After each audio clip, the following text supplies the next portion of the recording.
పవన్ కళ్యాణ్ మీద మీ అభిప్రాయం ఏంటి? పవన్ కళ్యాణ్ మంచి డైనమిజం కలిగినటువంటి నాయకుడయా. నేను 70 ఏళ్ల ముసలోడిని అయినా కూడా నేను ఒక విషయం చెబుతున్నా. వాళ్ళన్న చంద్రబాబు కంటే, చిరంజీవి కంటే, మిగతా వాళ్ళందరికంటే కూడా పవన్ కళ్యాణ్ మంచి హ్యాండ్సమ్ హీరో. డ్యాన్సుల్లో ముఖ్యంగా ఆడవాళ్ళ మనసులను గెలుచుకోవడంలో అక్కినేని మించిపోయాడు. తర్వాత అభిమానుల్ని వేషాల్లో బ్రహ్మాండంగా నటించడంలో పెద్ద పెద్ద నటులను కూడా మైమరిపించేటట్టుగా తయారయ్యాడు. ప్రజలందరూ కూడా ఏకాభిప్రాయంతో పవన్ కళ్యాణ్ వెంటబడుతున్నారు. ఇప్పుడు డిప్యూటీ సీఎంగా ఉండి దగ్గర ఉన్న స్టాఫ్ని అందరినీ మంచి మంచి వాళ్ళని వేసుకొని రాష్ట్రానికి తానంటూ అద్భుతమైనటువంటి మేలు చేయాలనేటువంటి పట్టుదలతో ఉన్నాడు. ఎప్పటికైనా సరే ఈ 5 ఏళ్ళు ఆయన్ని కానీ ఇట్లా వదిలితే రాష్ట్రానికి మట్టికి మంచి చేయగలిగినటువంటి నాయకత్వం పటిమ ఆయనలో ఉంది.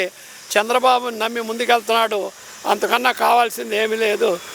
వీళ్ళిద్దరికి కూడా గుడ్ లక్.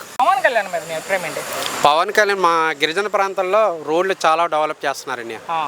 అది ఆ విషయంలోనంటే 100 పాయింట్లు పవన్ కళ్యాణ్కి ఇవ్వచ్చాను. డిప్యూటీ సీఎం అయ్యాక ఎలా ఉంది ఆయన పనితీరు?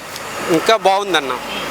అంటే సినిమాల్లో కాకుండా ఇంకా పూర్తిగా అధిక రాజకీయాల్లో ఉంటాయి కదా, ఇంకా మెరుగైన సేవలు మా ట్రైబుల్కి అయితే చేస్తారనే నమ్మకం అయితే ఉందన్న. ముఖ్యంగా మీ గిరిజన ప్రాంతాల్లోనే తిరుగుతున్నారు ఆయన. మా గిరిజన ప్రాంతాల్లోనే, ఎందుకంటే ఇది వరకు అరకు, పాడేరు, చింతపల్లి ఏరియాలో, చింతపల్లి కూడా ఇంకా రాలేదు. వస్తే ఇది వరకు వస్తే బాగుంటుందేమో నేను అనుకుంటున్నాను.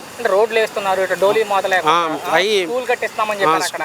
స్కూళ్ళు కూడాను ఇప్పుడిప్పుడే టీచర్లన్నీ మన స్పెషల్ డిఎస్సి తీసి టీచర్ పోస్టులు కూడా ఇచ్చారండి. మరి ఎక్కడ కనబడట్లా, సినిమాలు చేసుకుంటా తిరుగుతున్నారు పవన్ కళ్యాణ్ అంటున్నారు కొంతమంది. హలో, వైసీపీ వాళ్ళు అలాగంటారండి. ఎందుకంటే ఇది డెవలప్మెంట్ జరుగుతుంది కదా, అతన్ని ఎక్కడ విమర్శిస్తే మళ్ళీ సినిమాల్లోకి ఎక్కడ ఇది ఉంటుందేమో అనుకుంటున్నారు. అంతే. ఒక్క మాటలో ఏం చెప్తారు పవన్ కళ్యాణ్ గురించి?